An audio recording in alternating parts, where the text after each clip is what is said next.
कहानी की शुरुआत होती है यंग करेज के साथ, जो कि अपने असली मम्मी पापा के साथ खेल रहा होता है। खेलते खेलते वो किसी एक गेट में जाके फंस जाता है। उसके बाद उसके मम्मी पापा उसे एक वेट के पास लेके जाते हैं। वेट उसको उस गेट से तो छुड़वा देता है, लेकिन वो उसको एक कमरे में बंद करके उसके मम्मी पापा को अगवा कर लेता है। उस बूढ़े साइंटिस्ट का प्लान होता है कि धरती के जानवरों को स्पेस के किसी प्लेनेट में भेजकर उन्हें सुपर एनिमल बनाना। वो करेज के मम्मी पापा को रॉकेट में ठूस ही रहा होता है कि उतने में छोटा करेज आता है अपने मम्मी पापा को बचाने, लेकिन करेज महज एक बच्चा ही होता है तो वो ज्यादा कुछ नहीं कर पाता और अपनी जान बचाने के लिए एक टनल में जाके कूद जाता है। टनल के उस पार वो एक कचरे के डिब्बे में जाके गिर जाता है, जहाँ से वो देखता है कि वो सेम रॉकेट जिसमें उसके मम्मी पापा थे वो टेक ऑफ ले चुका है। अब शायद छोटे करेज को पता चल चुका था कि वो अपने मम्मी पापा को अब दोबारा कभी नहीं देखेगा। अब एक छोटा सा कुकुर का पिल्ला पूरा अकेला हो चुका था। वो उस जगह भूखा प्यासा अकेला ही रह रहा था। उसके कुछ दिनों बाद उसे म्यूरल मिलती है, जिसे करेज पे दया आ जाती है और वो करेज को गोद ले लेती है। इतने सुनसान और खतरनाक जगह पे एक छोटे से पिल्ले का अकेला रहना सच में काफी बहादुरी की बात थी, और इसी के कारण म्यूरल ने उस पिल्ले का नाम करेज रख दिया।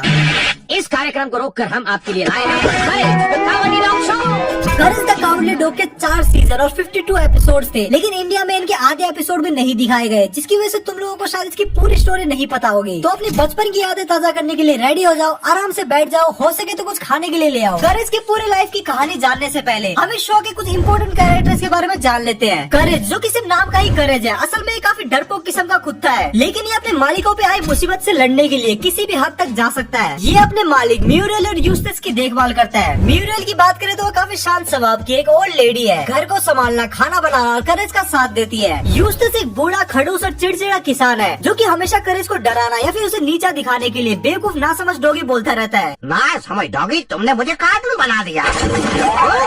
इसके अलावा इस घर का एक चौथा सदस्य भी है, दी कंप्यूटर, और ये कोई मामूली कंप्यूटर नहीं है, ये वर्ल्ड का फर्स्ट एआई कंप्यूटर है। इस कंप्यूटर की खुद की एक पर्सनैलिटी भी है, और जब भी करेज मुसीबत में पड़ता है तब यही कंप्यूटर करेज को सलाह देकर उस मुसीबत से निकालने में मदद भी करता है। एक पागल छुरी मारने दौड़े तो डरते हो। अब आते हैं इस शो के कुछ आइकॉनिक विलन्स के ऊपर। पहले आता है कैट्स, जो कि एक बिल्ला है और करेज का जानी दुश्मन भी है। ये करेज का काम तमाम करने के लिए हर बार अलग अलग रूप में आता है। उसके बाद आता है क्वैक द डक, ये एक चालाक बतख है, जो कि एक्चुअल में एक चोर होता है। इस बतख का सिर्फ एक ही काम है, कीमती सामान की चोरी करना, और हाँ, अब तक इसे 12 मुल्कों की पुलिस भी नहीं पकड़ पाई है। उसके बाद आता है one of the most creepiest character, the Fred. इस बंदे का थोपड़ा और इसकी स्माइल देखो, मतलब इस स्माइल को देखकर अभी के टाइम में भी अच्छे से अच्छा बंदा अनकंफर्टेबल हो जाएगा। और इस शो को हम बचपन में देखा करते थे। इस बंदे को एक बहुत ही बुरी लत थी, नहीं वैसी लत नहीं, इस बंदे को बाल काटने की लत थी। जब भी ये करेज को देखता वो उसको पकड़ के हमेशा टकला कर देता। बहुत ही सुंदर, मैंने सोचा दिखाई दो थोड़ी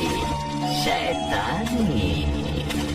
अब फाइनली आते हैं इसकी स्टोरी पर। करेज, म्यूरल और यूस्टस एक तेज तूफान के बीच में एक होटल में रुकते हैं, द कैट्स मॉडल होटल। वहाँ रिसेप्शन में उन्हें कैट्स मिलता है, जो उन्हें बोलता है कि यहाँ पे डॉग्स अलाउड नहीं है, तो इसको बाहर बांध के आओ। यूस्टस, जिसे करेज पसंद नहीं था, वो इस मौके का पूरा फायदा उठाता है और वो करेज को बाहर एक खंबे में जाके बांध आता है। हालांकि म्यूरल उसे सांत्वना और कंबल देती है और बोलती है कि बस एक ही रात की बात है। करेज को बाहर बांध के दोनों बस सोने की तैयारी कर ही रहे होते हैं। मेरे बच्चों, डिनर पहुंच गया है।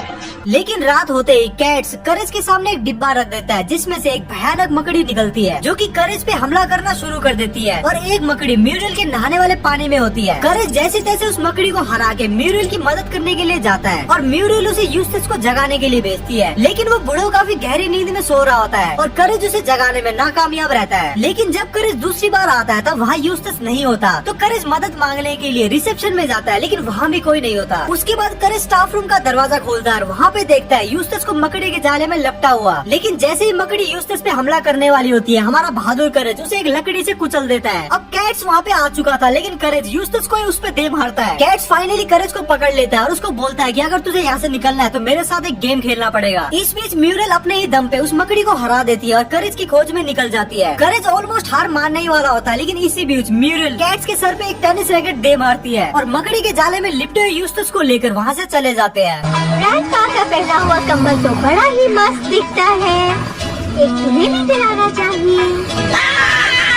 इसके नेक्स्ट एपिसोड में हमें इसी शो के एक बदनाम विलन क्वैक द डक से मिलवाया जाता है। जैसा कि मैंने बताया कि वो एक चोर होता है। एपिसोड की शुरुआत होती है यूस्टस के अपने छत रिपेयर करने से। तभी एक लकड़ी का टुकड़ा टूटकर म्यूरल के सर पे लगता है और वो अपनी सारी याददाश्त खो देती है। यूस्टस इस मौके का पूरा फायदा उठाता है और सबसे पहले वो करेज को लात मार के घर से बाहर निकाल देता है और वो म्यूरल को बोलता है कि उसका सिर्फ एक ही काम है, उसके हर हुक्म का पालन करना और उसके लिए खाना बनाना। म्यूरल जो की याददाश्त खो चुकी थी, उसे लगा कि हाँ भाई शायद यही मेरा काम होगा। करेज जो कि घर के अंदर वापस आना चाहता है और म्यूरल की मदद भी करना चाहता है, तो वो एक डॉक्टर को फोन लगाता है। लेकिन असली डॉक्टर की जगह दिक क्वैक आ जाता है घर में चोरी करने के मकसद से। ये लो मेरा कार्ड, मैं हूँ डॉक्टर ले भागा, क्या आप ही मरीज हैं? कौन मरीज का है? घर पहुंचते ही सबसे पहले वो यूस्टस को एक बड़े से हथौड़े से बेहोश कर देता है। उसके बाद म्यूरल से वो पूछताछ करता है कि घर का सारा कीमती सामान किधर है। लेकिन म्यूरल की याददाश्त तो जा चुकी थी, तो उसे कुछ भी पता नहीं होता और करेज ये सब देख रहा होता है। तो वो खिड़की के जरिए कंप्यूटर के पास पहुंचता है और पुलिस को बुलाता है। उतने में वो बतख म्यूरल को एक बार हथौड़े से मारता है, जिसकी वजह से म्यूरल की याददाश्त वापस आ जाती है। लेकिन वो बंधी हुई थी, तो वो तुरंत कुछ नहीं कर पाती। करेज उसे रोकने की ट्राई तो करता है, लेकिन क्वैक उसे पकड़ लेता है और वो उसी हथौड़े से उसे मारने ही जा रहा होता है। तभी टाइम पे पुलिस आ पहुंचती है और वो क्वैक को गिरफ्तार करके ले जाती है। और जब पुलिस तलाशी लेती है तो वो यूस्टस को एक अलमारी में बंद मिलता है। और हाँ, इस बार यूस्टस की याददाश्त जा चुकी थी। करेज भी सोचता है कि जैसे को तैसा, तो वो यूस्टस को वहीं बंद छोड़ देता है। एपिसोड के एंड में क्वैक पुलिस की गाड़ी से भाग जाता है और वो बोलता है कि ये हमारी आखिरी मुलाकात नहीं थी। इसके नेक्स्ट एपिसोड में हमें मिलवाया जाता है म्यूरल के डरावने भांजे फ्रेड से। फ्रेड की पहली झलक को ही देख के करेज पूरा कांप उठता है और वो पूरा घबराया हुआ होता है। मतलब ऐसे थोपड़े से कोई क्यों ना डरे। जब करेज और फ्रेड एक साथ बैठते हैं, तब करेज की नजर पड़ती है फ्रेड की कलाई में बंधे हुए एक बैंड पर, जहाँ पे एक नंबर और होम ऑफ फ्रीकी बार्बर्स लिखा हुआ था। मतलब ये बंदा सीधा पागल खाने से छूट के आया है। और ये बात करेज म्यूरल को बताने की कोशिश करता है, लेकिन म्यूरल कुछ नहीं समझ पाती और वो उसे बोलती है कि फ्रेड को बाथरूम दिखा दो। यूस्टस उसे समझा रहा होता है कि ये बाथरूम की कुंडी खराब हो गई है, तो अगर एक बार ये लॉक हो गई तो बड़ी मुश्किल से ही खुलता है। म्यूरल को अचानक से याद आता है कि वो फ्रेड को तौलिया देना तो भूल ही गई है, तो ये यूस्टस को कहती है फ्रेड को तौलिया देने को। लेकिन यूस्टस तो एक कामचोर बुढ़ा हुआ है, तो ये वो काम करेज को पकड़ा देता है और करेज को उसी बाथरूम में फेंक देता है और उसकी कुंडी भी लॉक हो जाती है। अब एक ही बाथरूम में करेज जैसा एक डरपोक और बेचारा जानवर और ये सन के आदमी बंद था। तो होना क्या था, उसने करेज की गुद्दी पकड़ी और उसको गंजा करना शुरू कर दिया।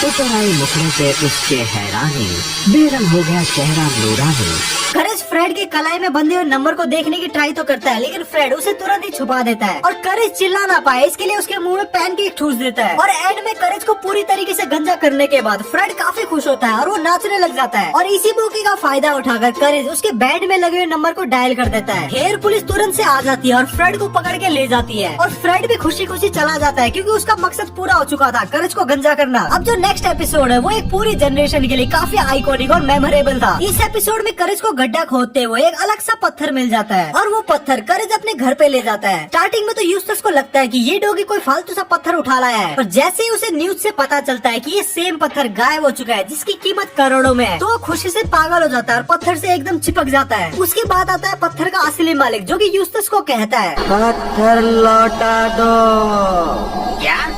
पत्थर लौटा दो वरना मेरा श्राप लगेगा।